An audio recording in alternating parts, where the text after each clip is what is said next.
Hello? Hi. Thanks for joining me down here next to my working server. Oh yeah! So, last time you noticed how I eh, got this thing running. So, I have it inside of my rack right now. So, let's take a quick look here. Oh, door. So, here we go. Uh, hear it purring. It is purring like a kitten. Yes, it is. So, he is very nice. I have the hardware up and running. That means we can now start looking into the software, which is kind of my favorite thing because I'm a programmer. So um, this should be interesting. We're going to start off by installing a bare bone operating system. So I'm not installing a Windows or a Linux or anything like that. Nope. I am going to begin with installing something called ESXi, or however you want to call it. And it's a bare bone operating system specifically designed that you can install virtual machines on this machine. So directly, so you don't first need a host operating system. In fact, you just need to install ESXi on this, and then we can get going. So let me show you how that's done. Alright? Now, in order to get started, I've hooked up the server with an Ethernet cable, so it's on my local area network. Now, I mentioned in a previous video that my motherboard has something called IPMI, or Intelligent Platform Management Interface, I think it is. All it means is there's a small extra CPU located on the card, on the motherboard, and I'll be able to use the network to just serve to an IP address to actually start managing it and start installing the operating system. So the time of using a boot disk and having to physically be present at your server to install an operating system are long gone. So join me as we step from the physical world right into the digital one.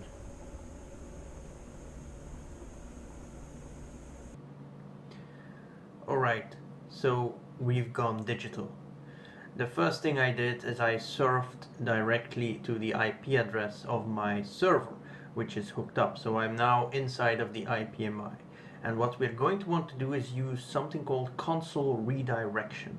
Console redirection, pretty much, it's kind of like a remote desktop or like a team share, like you're sharing screen, you're taking control of the computer remotely over the internet. So it's a Java application, so we're going through a few Java applet files, make sure you have the latest Java installed if you use this. So we're doing a console redirection, and any minute now you'll actually see the screen that you would get if you hooked up an actual monitor. So I don't have a monitor hooked up, I don't want to do that, because this is much cooler. So over the network I'm actually looking at the screen as if I had a monitor. Now the screen we're seeing is that there's no boot disk found, that there's nothing to boot from, which is correct because I haven't installed anything yet, it's just a blank drive. So what I do have, however, is the ISO file of ESXi operating system, so the bare bone operating system. So I've downloaded it, it's a free download, so you can just go to the website, make an account, download it, and you'll have the ISO file, which if you put it on a normal disk, plug it in a computer, you can install like that. However, again, we're going cool here, so I have the ISO file. Using ESXi, I can actually mount that ISO file remotely. So I can actually act as if I've plugged in a disk with that ISO file, and it turns it into a boot disk, which is now happening over the internet, which is awesome. So I can just plug that in and we're good to go. The cool thing is I also have a virtual keyboard, so I have a way of actually inputting data remotely over the network to the server. So I can use this virtual keyboard to make sure I, for example, press F11 while it's trying to boot up, so I can gain access to something called the boot menu. The boot menu, where I am able to say I want to boot from a disk, I want to boot from my hard drive or from a CD or a USB. In our case, I've uploaded the ISO to the server and I am mounting it, and I want to boot from that virtual disk. So I'm selecting that in the boot menu, and I've done that. If I now look, it should actually boot the entire server from that fake file, from that fake mounted ISO. And I'm immediately thrown into the installation of ESXi. Now, the installation of ESXi, I'll just fast forward through that, just keep installing, keep going. But once that's installed, we get to the next point in the adventure, which is actually opening up the ESXi now. So now that we've installed it, we can actually, instead of using the IPMI of Supermicro, of the motherboard, we can actually go to the installed bare-bone operating system that's on the hard drive, specifically made to start managing and configuring virtual machines, which is exactly what we're going to do next. Installing a virtual machine with the ESXi operating system is as simple as just clicking on Create New Virtual Machine and then following the wizard. So it's very intuitive, it's very easy to do. What I have done here, as well as I've selected that I will be installing a Windows 10 operating system on this virtual machine, which assists the wizard in already pre-selecting some things in the background, so it makes it even more easy for me to do. A couple of things I do still have to select, which is normal with a virtual machine, is I want to say how much resources do I want to assign to this virtual machine. So I'm not going to give it too much yet, because the good thing is with this kind of setup is I can very easily increase or decrease the amount of resources. So I can increase how much memory I want this virtual machine to use, I can increase how much hard drive space, how many CPU cores even. So a lot of things can be scaled. It's extremely scalable, very maintainable, so I'm very excited to keep using this and seeing how many virtual machines I can make if necessary, and increase or decrease the resources as they are required in my particular setup. Now, the last thing I'm also going to do in this particular session of IT fun and adventure is I'm also going to actually install the operating system Windows 10 on that virtual machine. Now, again, in the past you'd have to have a Windows 10 boot disk, and you'd have to go to the physical machine.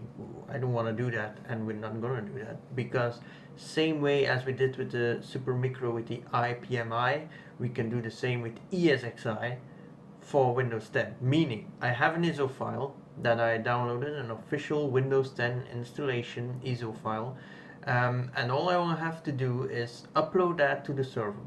So first thing, as I'm going to open up the disk, as it were, on the server, and over the network just upload that file. Now that takes a little bit, so I've cut that short to make it a little more quick and show you what the end result is. So, well, the end result is that the ISO file is on the server, meaning I now have an ISO file available to use for installation.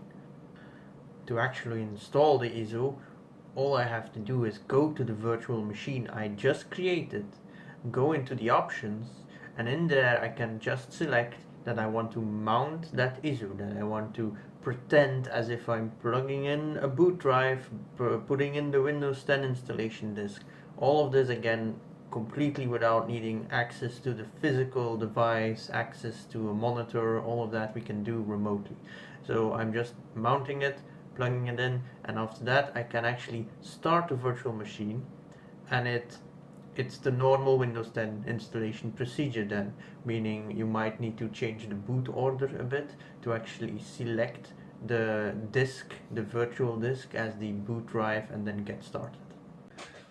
Once you've figured out any issues with the boot order, you can literally just start the virtual machine, restart it, and it will run the Windows 10 installer. So I won't go through the entire installation process of Windows 10 because it's, yeah, the normal installation wizard of Windows 10. But that's pretty much it. Once you've gone through that, once you've gone through the installation, all that's left is a few last minute tweaks and fixes on your Windows 10 itself. One of the first things you really want to do is make sure you have a static IP address assigned.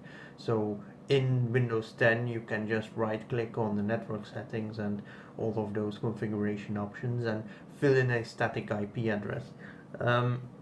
That's just convenient, because if you ever need to do port forwarding, which is very likely, it'll be easy to say, well, I want to forward these ports to that server IP and so on and so on. So do that.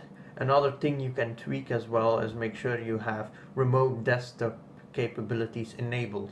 That way you don't really need to go to the ESXi management interface to open up a screen. You can do you can do a more normal remote desktop directly into that virtual machine. And yeah, that's it. Now we are ready for the next step. And in the next video, we will actually begin with installing the data miner itself on our new Windows 10 virtual machine on our server. So I'm looking forward to that, and I hope you guys are as well. See you next time.